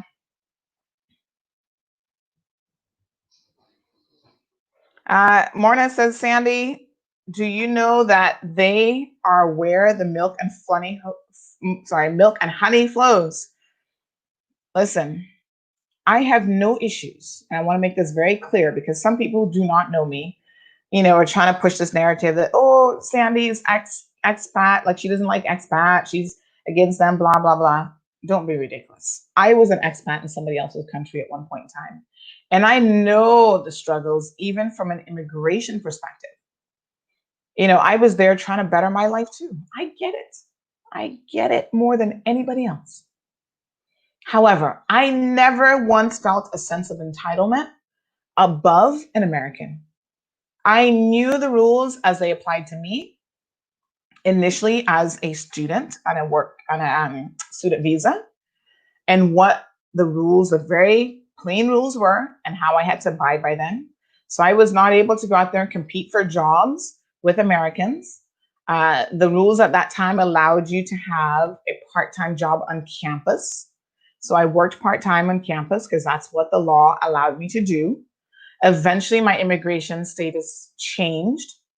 But even when it changed and I had residency back in the day, I'm like, I'm still not an American citizen. And so there's certain things that I think you need to recognize that the citizens of a country will have in terms of privileges. So at the end of the day, this is why it's important sometimes to live abroad and to experience it for yourself. So I was looking back then for milk and honey in the US, and it presented me with opportunities that at the time were in my best interest. So I get sometimes why people travel, why they go overseas, the things that they're looking for in terms of economic opportunities, or maybe even just some sun and fun. I get all of those things. And I don't judge people just because you're an expat. I judge you based on your actions, the things that you do, the things that you say. I mean, some of my closest friends and favorite people, and I hate when people say this because this is so cliche, because I want to thank Tina Trumbach for sharing an article the other day about how it's possible for you, this article is focused on racism, but it said, it's possible for you to have Black friends, even to be in an interracial relationship or have Black children and still be very much a racist. So it's kind of cliche when someone says, oh, I've got Black friends, I'm married to a Black person, to somehow prove that they're not a racist, because that doesn't prove anything. So I almost feel like it's cliche now when I say, oh, I have expat friends. Well, duh. You know what I'm saying? But I can honestly say that I judge people, and I try to judge people based on what they do. And so, I have a lot of love for my expat friends, just like I do for my Caymanian friends. Chef Remy, vouch for me here. But you know what I'm saying? I'll go to bat for anyone when I feel like they're being wronged. On Friday, let me tell you guys this little story. This woman approached me. I was at Cayman Bay, so I decided to go out finally to Cayman Bay, see what was going on, and grab a little bite to eat with the family. And my daughter was so happy to be out. Oh my God, she's not been out in months. So she was like running around, chasing the lizards. At Cayman Bay, they have those rock lizards that are really big. And she loves snakes and lizards and all these things, right? So she was like running around with these lizards, and then she was like talking to people. We keep telling her, remember, stay back, keep your distance. It's hard to explain that to a 3-year-old because they don't know what 6 feet is, but we're like, just keep your distance. You can say hi, but don't get too close. So there was a lady, there's a table of, I think, 2 or 3 ladies and like 1 or 2 guys. And they were having dinner at one of the restaurants that came out of Bay outside, of course. And she was like, hi, and talked to them like, oh, you're so cute. So at one point I had to go and retrieve her so we could get going. And, she'd made friends really quickly. And one of the ladies at that table was like, she heard me speak and she's like, hold on a second. You're Sandra from Cayman Road? And I was like, yes. Sometimes that's a loaded question because sometimes it's like, I want to tell you a piece of my mind. Not so often, but that has happened. And then other times it's like, oh my gosh, I love you. So this case was the latter. She's like, oh my gosh, I am so-and-so. Remember one time I called you? I don't personally know this woman, but she called me about a situation where she was photographed in public, after having a few drinks, and she might have been inappropriate, and she didn't want people to take it the wrong way. And they're like, oh yeah, Cayman Road has gotten your photo and they're going to post that. It's kind of a weird thing because we wouldn't normally post something like that. There'd have to be some other story behind it, right? And so anyway, she's like, listen, I'm separated from my husband, but I don't want people to think anything. So we had a conversation at the time. She called me and I'm like, no, I don't have the photo. And number 2, even if I had the photo, it seems like a non-story. I mean, I don't know you. I don't think anybody knows who you are. It's not like you're like a politician's wife kissing a man, or you know what I'm saying? Like sometimes there's a story there because of who it is. Let's just be honest. So I was like, no problem. This isn't going to go up on Cayman Road, whatever. So anyway, she was like, when she saw me on Friday and realized who I was, she was just like, Miss, thank you so much. You were such a source of comfort at the time. And I follow your platform, and don't let naysayers, have anything that get in your headspace and blah, blah, blah, because you do such a good job in helping so many people. And, the irony of it is, I think a lot of times the vast majority of people that I help are actually expats because they're the ones who are at an even more disadvantage sometimes, depending on where you fall in the sector of privilege, being taken advantage of, being worked outside the terms of their work permits, and they generally speaking do not feel like they have a voice, and they don't have an expat can't really go to their politician and say, listen, this company is treating me a certain way, you need to do something about this. So they sometimes have no representation here, and they're not in that privileged group of the expat population either, because let's be honest, there is a difference of privilege in that community. So, a lot of people may not recognize that there is actually a lot of expats who get the benefit of my knowledge, expertise, and help on a regular basis. There's actually an Indian guy who keeps messaging me. I feel like he wants to give me a marriage proposal because he messaged me and he's like, oh, Miss, can I meet you? I'm like, why? So he was having a situation with his employer, not paying pension and salary and whatever, not really salary, but he'd resigned. And so he's waiting on his final salary payout, but they hadn't paid pension or vacation pay. And he hadn't taken vacation for like the 5 years that he'd been here. So he's like, Miss, I really need your help, et cetera, et cetera. And I said, okay. And of course, the employer that I'm contacting is a Caymanian. But it doesn't matter. You got the labor law there, miss. You need to follow the labor law. This is what your employer has said, how you breached it. What are you going to do about it? And so, because of my intervention in the process, he was able to get his money because he said he was getting frustrated, whatever. So now he's like, oh, can I meet you? Hey, pump your brakes, fella. I'm married. We don't really need to meet. I did the right thing, which was helping you in the circumstances. And I would do that for anyone, is the point that I'm trying to make. It doesn't really matter if you're Caymanian or expats. There's some basic rights that people have that no one should be tramping on no matter what. So when people try to create this impression that, oh, Sandy doesn't like Jamaicans or she doesn't like expats or whatever, it's like, when you don't know better, I guess you talk foolishness. And that's really the bottom line. I even think about Mr. Chambers, who contacted me. He's a Jamaican national who had an issue with his pensions. And again, he was working for Dwayne Seymour, his security company, years ago. And it's now been 12, 13 years. And now the man has not had his pension paid in to his pension fund. When Mr. Chambers contacted me, I wasn't like, where are you from? Oh, okay, you're Jamaican, which obviously I knew when he contacted me because he gave me the history of, when he worked and he left and went back to Jamaica, blah, blah, blah. Oh, well, I can't help you because you're Jamaican. No, that's ridiculous. I would never do anything like that.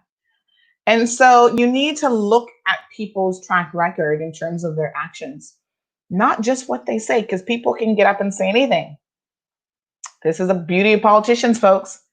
In less than a year now, 11 months, we're going to have a general election. And you need to look at the track record of these politicians. Even if they are new and they're getting into the field of running for the first time, the second time running for politics, what have they done? Not the promises they're making you. Because sweet mouth can say anything. What have you done? And that is why there's certain people who ran in Prospect last time that did not get elected, because they had done the most in the worst kind of way. They're on social media creating an image for themselves of being a philanthropist, always helping people out. Or I'm going to run and clean up the garbage in somebody's yard. I'm going to rebuild people's homes in Windsor Park that have been burnt down. Where are the homes that has been rebuilt? The home in Windsor Park not rebuilt? Oh, no. Oh, I'm going to take donations to send to Haiti. The container sat for years on property on West Bay Road. The people in Haiti never got that. But they always want to be the front man in the photo op. It's almost like President Trump holding his Bible. The Bible almost burned up in the man's hand, but he's up there holding it, trying to pretend this social media persona, this photo opportunity for the media. The reality is, what is this individual's track record in terms of what they've done? Failed businesses, left, right, and center. Allegations of sexual harassment, left, right, and center. Allegations of liking underage girls, left, right, and center. No real job. Allegations of scamming people, left, right, and center. So pick the nonsense away. Pick away what people are saying, folks, and really see their actions. Sophia says, oh, yes, they can lie and steal too. I don't know who we're talking about, but we got a lot of thieves around the place, including our own Caymanians. So let's be straight up about that. Sue says they do all of this and still bring in their friends. Praying immigration might stop them now. So Lyd says, I never thought I will smile again. My husband left me 2 kids for 1 year. All effort to bring him back failed. I thought I was going to see him. I thought I'm not going to see him again until I met a lady named Jessie. Say what? Okay. Where's the delete button? So this is the person who's on here trolling us about in less than 48 hours her husband came back to her. Jessie, please, we're going to block you now. Or Solid, whatever the heck your name is. We will now block you and delete your ridiculous comment. We don't need trolls on CMR's live show. We got them all over the place. We don't need them on here. Please do not waste your time. Yes, CC, thank you. I'm just seeing what you're saying now. They're trying to cast spells through your life. Woo! People are idle to the max. Did you guys see, speaking of idleness when it comes to this sort of thing, did you guys see the story last week about the pastor in Jamaica who was now being charged with rape of two sisters, no less, because somehow he had convinced these sisters that if he had sex with them, he would cure them of whatever it was that ailed them. And so these sisters permitted this nasty pastor to have his way with them and not only have sex with them, but took their money. This is one of those stories that makes you scratch your head. I'm scratching my ear, but it literally made me scratch my head when I saw it. So a 56-year-old pastor, and you know that these two sisters are not the only ones that he has done this to. This is the kind of thing that he's probably gotten away with this a lot. So he's charged with rape after helping to rid women of evil spirits, he claims. 56-year-old pastor charged with rape and fraud after 3 of his victims made reports to the Spanish town in May 2020. The Spanish town police, sorry. One of the victims reported that the pastor told her to pay more than $200,000. I'm guessing that's Jamaican dollars. And give me 1 second here. I'm just going to fix this. Anyway, the story goes on, and they paid him money.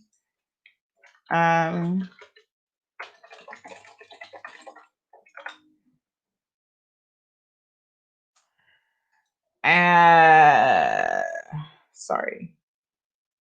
So his name is Winston Campbell, Bishop of Kitson Town, St. Catherine. He was taken into the police station and later given bail after 3 women, including 2 sisters, have come forward and talking about the fact that he has told them because they were ill and being attacked by evil spirits, if they paid him this cash and allowed him to have sexual intercourse with them, they'd be cured of their illness and freed from the evil spirits. Now, you know, to some of us, this might sound funny, and we think, well, what kind of idiots are these that are his parishioners or whatever? But there are a lot of gullible people in the world, and just because someone is gullible doesn't mean that it's okay to take advantage of them. You know, like if a pastor walked up to me saying something like that, I would probably box him down like straight up. I'd be like, plop, right in your eye, fella. And then I'm going to call the police to still have you arrested for even making such a proposition. But people are desperate, and sometimes religion is used for the most desperate of people to get them to do pretty much anything. Z and Yvonne asking about Fidelity pensions. We talked about them earlier in the program. They are not responding to anyone, apparently. No one has had anything positive to say about Fidelity. So what I would recommend, and I've provided the email address earlier of Miss Amy over at the Department of Labor and Pensions, I would suggest that you guys reach out to Miss Amy. I'm going to give her email address again and email her about what's going on with Fidelity. She needs to know, and something needs to be done about them. Sharon, says, wait until Jesus hears about this.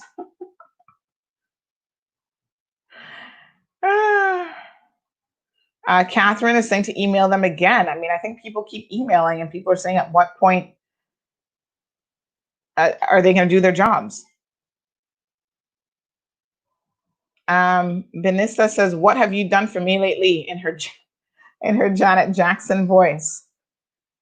Carolyn wants to know if I could look into Sagicor Insurance. They're pushing people around for their own money. People are frustrated with their poor customer service. Now, Carolyn, Sagicor is Silver Thatch. Not insurance, but Silver Thatch pension. I think Sagicor is the insurance part of it, the insurance company. And Silver Thatch is the pension. So let me be a little bit clear about what you're saying, because by and large, we have received no complaints about Silver Thatch. So have you applied to Silver Thatch, or are you applying to Sagicor for something else? I'm not really sure, but they have been the quickest with approving applications, with responding, with paying people out. They started paying people out already. So tell me a little bit more, maybe on a private message, of what's going on. Stephanie says, my family were expatriates, and that was the best thing that formed my attitudes and ability to integrate with people from the world. P.S. Disagree with your statement with racism issues. As a Caymanian whose family looks like a white to black rainbow, racial issues tear at my heart daily. So what part did you disagree with? I'm not quite sure, Stephanie. Just clarify that for me. Are you disagreeing that we have racial issues, or that some of us are not admitting that we have racial issues? Sandra Coe is here for it. Hi, Sandra. Cece says they should be charged too because they're just fool. Well, you never charge victims. And I tell you what, it takes a lot for a victim to admit that they've been taken advantage of, especially when it comes to sexual assault. And this whole issue of victim blaming, which we have talked about numerous times on this show, we can look from our perspective at a situation and think, how did this person make this decision? How did they allow this man to have sexual intercourse with them and to take their money? When, you know, a lot of us would go, huh? However, an individual victim can be special in different ways. And so you can't discount, you know, it's like if a young lady's underage, some people are like, well, she's 14 or 15, she should know better. Not necessarily. And even if she knew better, that doesn't give a man an excuse to take advantage of her youth and her inexperience.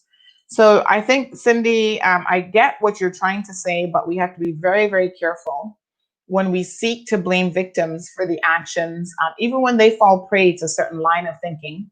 It's like last week we exposed a scammer here in the Cayman Islands, and there are people who are of the opinion that it's her victims that, you know, should be held accountable for their actions because, gee, they should have known about this woman. They should have known she's a scammer. It's like, really? Not so much so. Z says, I've been approved, waiting on Silver Thatch, but wondering if they're doing their payout bank by bank.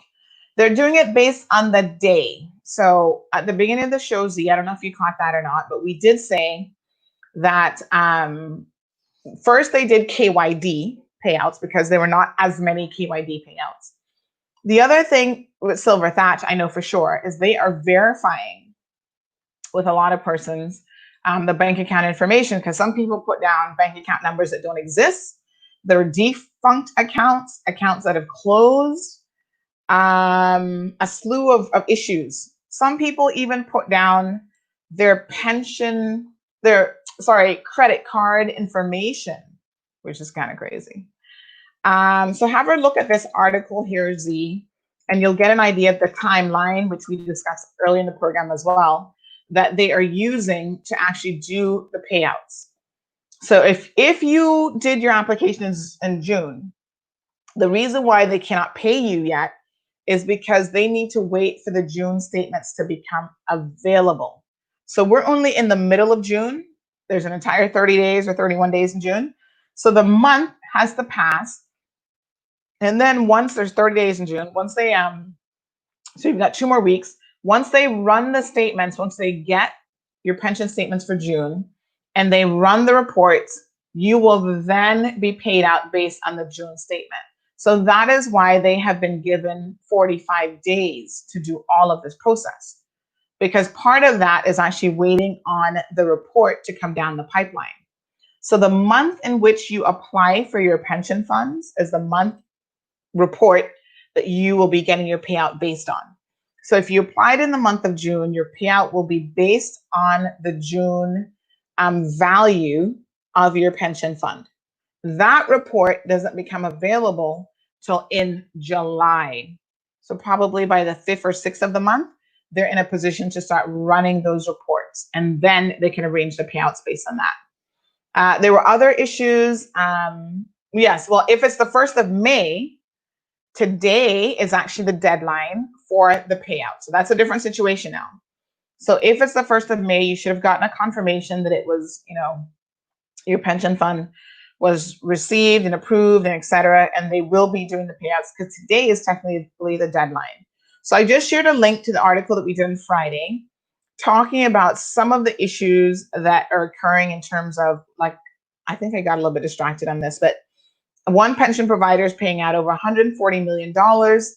The banks have limits because the pension providers don't just have the money sitting in their accounts. The banks have limits on how much they can give to any one client. So although this is a big pension company, they still can't be like, oh, here's $150 million today. There are restrictions in place because of money laundering, banking laws, all these sorts of things, right? So they are acquiring as much cash so that they buy it from the bank as they can, as quickly as they can, in order to make sure they're meeting the 45-day payout deadlines and paying people. And I think that's also why they started early. And they did the US first because there were not as many applications to be paid out in US. There's only about 100 or less persons that are overseas that through one pension provider had requested funds to be paid. So the vast majority of people getting their pension payouts are located still in the Cayman Islands.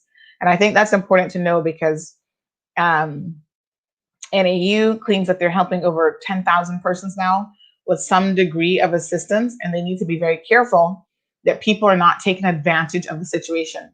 I got a phone call last week and someone's like, oh, you need to come to NAU right now. There's some big time business owner who owns a nudie bar and all these other things, pulling up in his Benz, going to get NAU assistance and apply for NAU. And I said, well, let's not rush to judgment because we don't know if he's there for himself. Maybe he's there trying to help somebody else with an application. And I suppose just because you're a business owner doesn't mean that your businesses are profitable. There's no girls on the poles right now shaking their booty for you to make any money. So maybe this person is in dire need. I mean, I don't know what their fiscal situation is, but that is a matter for the needs assessment unit to look into and for them to have sorted out is what I would say. So yeah, Royal Bank has a daily limit of like $8 million a day. So of that 140 million, say a good portion did apply on May 1st, which a lot of people did. They've got to pace themselves and request money, in advance to be able to pay it out. So there are a couple of things I think in the background that are happening. There's also this situation with the Cayman Islands Automated Clearinghouse, which makes it easier now for funds to be go from one account to the next. And if you write a check, it clears a lot quicker than it used to before that was implemented in, I think, 2018 or whatever. So there's a lot of things behind the scenes that are working, lots of moving parts. And I think you need to be a little bit patient. I think in terms of Silver Thatch, though, I'm surprised to hear someone mention Saxon. And I don't know if that's actually insurance or pension that they're talking about there. But I would really say that Silver Thatch has done an amazing job thus far with, their transactions and everything that they have been able to do in the process. So I would say hang tight with them if you're with them, because they are definitely on the ball. They may be calling you to, have things verified, your bank account information, whatever, if they have any questions. But you should be getting your payout either early, as some people have, or at the very least on time. Yes. Very good. Condolences to the family of Mr. Robert Hamaty, who passed away this weekend. As you guys know, Captain Hamaty, as he was also fondly remembered as, was initiate captain with the Cayman Islands, with Air Jamaica before coming to the Cayman Islands, I think in the late 60s. And he went on to become one of Cayman's most recognized names in the business sector, having set up Tortuga Rum Company and Tortuga Rum Cakes. And of course, the Tortuga Rum Cakes are all over the world. Sometimes you go into national airports all over the world and you see a little stand with the rum cakes there. So Mr. Hamaty, Captain Robert Hamaty, passed away on Saturday. They said peacefully at a hospital in Miami after a short illness. He also was the first, there's only been two, but he was the first consular, honorary consulate to here in the Cayman Islands for Jamaica. And he served in that capacity for some 17 years. So, of course, being from Westmoreland, I think is where he's from, he, was very instrumental in keeping relations between Cayman and Jamaica as cordial and friendly as possible. This is him and his wife, Miss Charlene. And it was very much a family business. This is his daughter, Monique, and her husband, and then Miss Charlene and Mr. Hamaty. So he also has a son named Basil, I think is his name, Captain Basil. He's also captained with Cayman Airways, so he followed in his father's footsteps. And it's a very interesting story about Mr. Hamaty because he actually received a heart transplant, some years ago from a pilot. So he had a virus that damaged his heart valves. And as a result of that, he was told that the only way for him to survive was to get a heart transplant. And I think by all measures, he lived a wonderful life, exceeding the expectations of even his physicians at the time. But he acquired a 27-year-old pilot's heart who died in a skydiving accident. So he always said that he had the heart of a pilot. And having been a pilot himself, that was quite interesting. He retired, after this incident with his heart from flying because commercial travel, a lot of commercial, obviously when you're a pilot, you have to fly a lot, was not something that was in the interest of his health. And so he did retire early from being a pilot and focused on the family business instead. And he has over 100 employees, I think 140 plus employees in the Cayman Islands, another 100 plus in Jamaica, bakeries both here, there, and another island. I mean, he's been, by all measures, very, very successful on the business front. Cayman Airways paid tribute to him yesterday, so they issued a statement. And of course, his family did issue a statement on Saturday as well. So we just want to express our condolences to his wife and his children and all of his extended family at Tortuga Rum. And we know that these are difficult and challenging times ahead. And it's just very unfortunate. But he was in his 70s. So I still look at the situation. I think, wow, I think he lived his life the way he wanted to, and he still had a very good life. So thank you guys so much for tuning in this morning. I wanted mine early too, child. Somebody is talking about their pension fund. Okay, folks, you're getting it. You're getting it. Hopefully you're not with Fidelity, but if you are, email Miss Amy and find out, lodge a complaint with her. You've received no notification of application received, no confirmation if it was approved, and no confirmation of when you're getting your payout. You gotta do this, folks. These are the things now where it's incumbent on you to do your part. Make your voice be heard. All right, that's all we've got for you. Today is Tuesday, so that means we have an evening show. So the things that were on the agenda this morning, which I did have a few things that I wasn't able to get to, will be coming up in a bit. In terms of this evening, we'll cover those items. We do have a press conference today. Today is Tuesday, so press conferences are now on Tuesdays and Fridays. So there will be a press conference today at about 2 o'clock. Of course, CMR will have it live for you, and you can watch it at that time, and then tune back in at 7 o'clock for the continuation of the cold hard truth. And by the way, I got a little treat for you guys. We have a new bit of stuff that's going on with the cold hard truth. One thing I want to mention is we are going to be doing a Father's Day supplement. So if you are a local business, please reach out to us. Reach out to our sales team. We have now over 42,000 followers between Instagram and Facebook, which is an amazing feat because the end of this month, we're coming up on our 3-year anniversary, folks. It just flew by. So we're going to be having a little bit of anniversary celebrations here coming up as well. So we'll be doing a little supplement. This is our first supplement, but we're getting it together very, very quickly for Father's Day. So if you need to advertise any goods or services or whatever for Father's Day, please reach out to us ASAP. We need your artwork so that we can get you in the booklet and get you going. And we're going to do a booklet also for our 3-year anniversary. So if you want to wish us, well, and do little greetings or whatever, send your audio notes, your video notes, whatever. We are going to incorporate that into our booklets. I'm super, super excited about that. And we will be giving away some prizes and stuff coming up for our anniversary as well. So make sure that you stay tuned and you look out for those opportunities.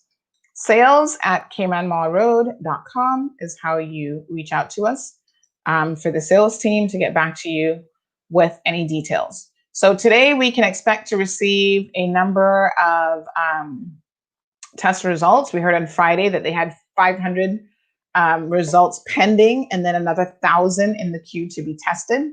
So I think today we should probably get quite a number of results leading up to the press conference from Dr. Lee. So that should be extremely interesting. So make sure you tune in for that. Have a beautiful day, folks. I'll see you guys back here at 7 p.m.